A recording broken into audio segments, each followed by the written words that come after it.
যখনই ব্যক্তি ভগবানের নাম করা শুরু করে তখন তাকে ৩ টে স্তরের মধ্যে দিয়ে যেতে হয়। এই ৩ টে স্তরের বিষয়ে আমি শ্রী চৈতন্য মহাপ্রভুর শিক্ষা এই বই থেকে অনেক ইনসাইট পেয়েছি। সেগুলো আপনাদের শেয়ার করি। ১ম এ আসে অপরাধযুক্ত নাম। অর্থাৎ এই সময় ব্যক্তির নাম তো করে, কিন্তু তার মধ্যে জড় কলুষ সম্পূর্ণ নিরাময় হয় না। অর্থাৎ জড় কলুষ থেকে যায়। এরপরে তখন যখন ব্যক্তি নাম করতে থাকে তখন অপরাধমুক্ত নাম হয়। এই স্তরে ভগবানের নাম যে করছে তার মধ্যে জড়কলুষ সম্পূর্ণ নিবৃত্ত হয়ে যায়। কিন্তু তা সত্ত্বেও ভগবানের নামের মধ্যে যে রস আছে সেটা সে পুরোপুরি পায় না।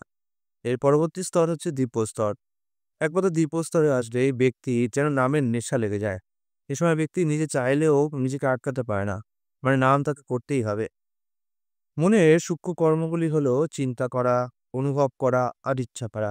অর্থাৎ মন এই ৩ টে কাজ করে। চিন্তা করে, অনুভব করে আর কোনো কিছু ইচ্ছা করে। তাই ভগবান শ্রীকৃষ্ণের মনোনিবেশ করার পন্থায় শ্রীমদ্ভগবদ্গীতা প্রদত্ত চিত্তকে পবিত্র করার একমাত্র উপায়। তাহলে আমরা কি করে ভগবানের শ্রীকৃষ্ণের নিজের মনকে নিবেশ করতে পারবো? এর জন্য বলা হয়েছে ভগবানের লীলা আস্বাদন করতে হবে। আমাদের যে পঞ্চ ইন্দ্রিয় আছে সেই পঞ্চ ইন্দ্রিয়গুলো দিয়ে ভগবানের সেবায় লাগাতে হবে।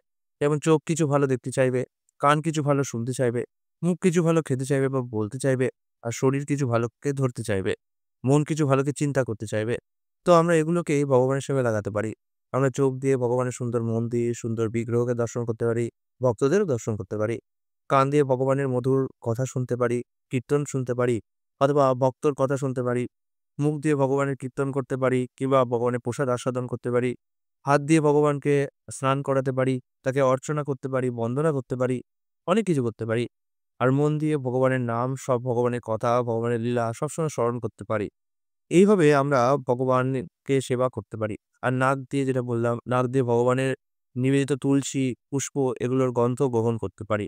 যেভাবে অম্বরীশ মহারাজ সর্বদাই তার মনকে, তার চিত্তকে, তার পঞ্চ ইন্দ্রিয়কে ভগবানের সেবায় লাগিয়েছিলেন, আমরাও সেভাবে ভগবানের সেবায় নিজেদের পঞ্চ ইন্দ্রিয়কে লাগাতে পারি এবং এইভাবে আমরা ধীরে, ধীরে ভগবানের অতি প্রিয় পার্ষদ রূপে পরিগণিত হই। নির্বোধ ব্যক্তিগণ কি করে? অষ্টাঙ্গ যোগের মাধ্যমে নিজেদের মন সংযম করার চেষ্টা করে। আমাদের মন যখন রোগ অসুখ হয় তখন আমরা অপ্রাপ্তিক কোনো জড় বিষয় থেকে নিবৃত্ত হয়ে যায়। উদাহরণ হিসাবে কারোর কোনো কিডনিতে স্টোন হয়েছে। সেই সময় সে আপনা আপনি তেল ঝাল যুক্ত খাবার কিংবা মাছ, মাংস এগুলোকে বন্ধ করে দেবে। কিন্তু এটা হচ্ছে কোনো বাহ্যিক প্রভাবে নিজের মনকে নিবৃত্ত করা। যখনই সেই রোগের কারণটা সরে যাবে, আবার তার মন সেদিকে যাবে। তো এই যে রোগের ফলে মনকে নিবৃত্ত করার কিংবা বার্ধক্যের ফলে নিজের মনকে নিবৃত্ত করার যে উপায়, যে পন্থা, এটা অ্যাকচুয়ালি প্রকৃত পন্থা নয়। কারণ এভাবে মন কখনোই নিবৃত্ত হয় না। বাহ্যিক আবরণগুলি, বাহ্যিক কারণগুলি যখন সরে যায়, তখন আবার মন সেই দিকেই ধাবিত হয়। তাই মনকে নিবৃত্ত করার জন্যে কম বুদ্ধিসম্পন্ন মানুষদের জন্য একটা প্রক্রিয়া আছে। আর ভক্তের জন্য একটা প্রক্রিয়া আছে। বা উন্নত স্তরের বুদ্ধিমত্তা সম্পন্ন জীবদের জন্য একটা প্রক্রিয়া আছে। কম বুদ্ধিসম্পন্ন মানুষ যারা ভগবানের সেবা করতে চায় না, ভগবানের প্রসাদ আস্বাদন করতে চায় না, তাদের জন্য অষ্টাঙ্গ যোগের পদ্ধতি বর্ণনা করা হয়েছে। এই অষ্টাঙ্গ যোগ আর কিছুই নয়, নিজের মনকে একাগ্র করার একটা প্রক্রিয়া। যে কারণে আমরা দেখি যে বিভিন্ন পাশ্চাত্য দেশের লোকেরা এই যোগা অনুশীলন করছে। কারণ তাদের মন এতই বেশি বিক্ষিপ্ত যে তারা নিজেরাই নিজের মনকে নিয়ন্ত্রণ করতে পারে না। কিন্তু অষ্টাঙ্গ যোগ অবশ্যই কম বুদ্ধিসম্পন্ন, অল্প বুদ্ধিসম্পন্ন মানুষদের জন্য। যারা উন্নত স্তরের বুদ্ধিমত্তা সম্পন্ন মানুষ, তারা জানবেন যে এইভাবে নিজের মনকে কখনো জোর করে বলপূর্বক আমরা বেশিদিন আটকে রাখতে পারি না। যোগ প্রক্রিয়ার মাধ্যমে আমরা আমাদের মনকে কিছুক্ষণের জন্য শান্তি স্তরে নিয়ে যেতে পারি। যে যখনই আমরা যোগ প্রক্রিয়াটাকে নিরন্তর করা ছেড়ে দিই, তখনই আবার আমাদের মন সেই পুরনো প্রাথমিক স্তরেই ফিরে যায়। তাই জন্যে মনকে আমাদের একটা শিশুর সঙ্গে তুলনা করা যায়। একটা শিশুকে যদি আপনি কর্মহীনভাবে ছেড়ে দেন, তাহলে আপনি এটা ভাববেন না যে সেই শিশুটা এক জায়গায় স্থির থাকবে। সে কিন্তু ঠিক তার নিজের প্রক্রিয়া, নিজের খেলা, যা খুশি একটা কাজ করেই নেবে। ঠিক তেমনভাবে এই মনকে যদি আপনি বাধাহীনভাবে ছেড়ে দেন, কর্মহীনভাবে ছেড়ে দেন, ভাববেন না যে মন কর্মহীনভাবে বসে থাকবে। সে কোনো না কোনো চিন্তায়, কোনো না কোনো ব্যাপারে নিজেকে ঠিক নিয়োজিত করেই দেবে। তাই মনকে অধিক উপাদেয় কিছু দিতে হয়। অধিক গুরুত্বপূর্ণ, অধিক মিষ্টি, অধিক ভালো কিছু দিতে হয়। নাহলে মন কখনোই পূর্ণ জড় বাসনা থেকে মুক্ত হবে না। তাই সেটা বলা হয়েছে কি কৃষ্ণ ভাবনা, ভগবান শ্রীকৃষ্ণের নাম।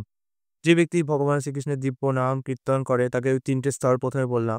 ওই ৩ টে স্তর পার করতে হয় এবং আস্তে, আস্তে যখন সে দিব্য স্তরে উপস্থিত হয়, সে দিব্য স্তরে গিয়ে সে বুঝতে পারে যে দিব্য আনন্দ, চিন্ময় আনন্দ কাকে বলে। এবং একবার যদি কেউ চিন্ময় আনন্দ পেয়ে যায়, তারপরে আর সে সেই পুরনো স্তরে, পুরনো জড়করণ স্তরে আর ফিরে আসতে চায় না। তাই এইটুকুই ছিল আজকের নাম সম্পর্কিত বিষয় যেটুকু আমি পড়েছি, যেটুকু আমি জেনেছি। এভাবে আমি অনেক বিষয় পড়ে, অনেক বিষয় জেনে আপনাদের কাছে তুলে ধরার চেষ্টা করব যতটা পারি। আজকের জন্য এইটুকুই। আগামীকাল আরেকটি ভিডিও নিয়ে উপস্থিত হব। বিদায়। হরে কৃষ্ণ।